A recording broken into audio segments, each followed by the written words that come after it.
I'm Imogen Noon, and this is Game Face.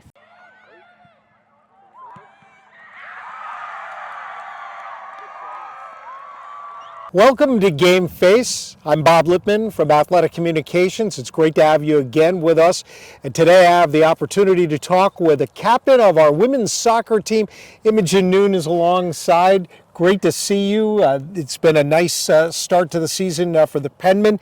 And I guess as we look here at 2025 winding down, you've played yourself into position to perhaps make another long playoff run. So tell us about what you like about this year's team and where we're headed. This team, they're all very young, but they came in, they want to learn. They're adjusting really quickly given how intense the program is. But they came in with a really good attitude. They've adjusted to everything, and our team has really pivoted.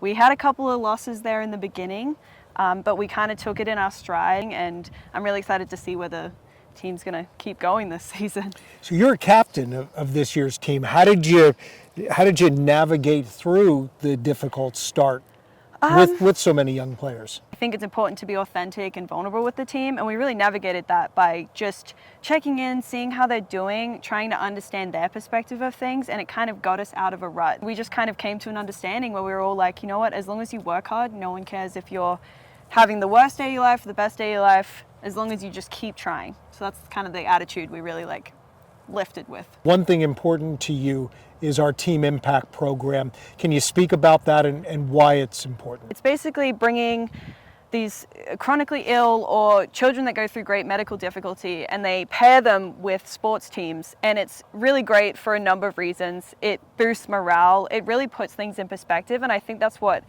impacted me the most. I looked at it and I went, on a day where I'm complaining that I have to sprint or I have to play my position or I have to go to practice, and I look at Katie and everything she's gone through, and it's a reminder of hey, be grateful for where you are and the opportunity to be here and how hard you work to be here. You're not the first Australian to come to Southern New Hampshire University, but there are a few. Can you take us back to where you grew up and how you heard about SNHU and how you ended up with a career here with the Penmen? I grew up in Gold Coast, Australia, with my mum, my dad, and my sister. I started playing soccer because I was sitting at lunchtime and the boys used to play soccer on the lunch field and the girls would sit there and watch. And I kind of said, I was like, why can't we play? And so I went up to them and I was like, I want to play. And they weren't happy about it, but I kind of just started doing it anyway, and they had no choice. And we started playing, and then I really kind of fell in love with the sport.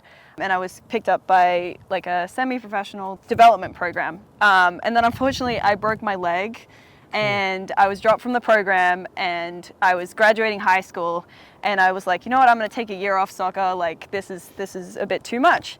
And then I looked into it and I realized I could still come to school. And I was looking at these colleges in America, and I was like, hey, I could go and play soccer there and get a degree. I spoke to the coaches and they were enthusiastic. I looked at the campus, I looked at the facilities, I looked at the leaves, which I'd never seen before.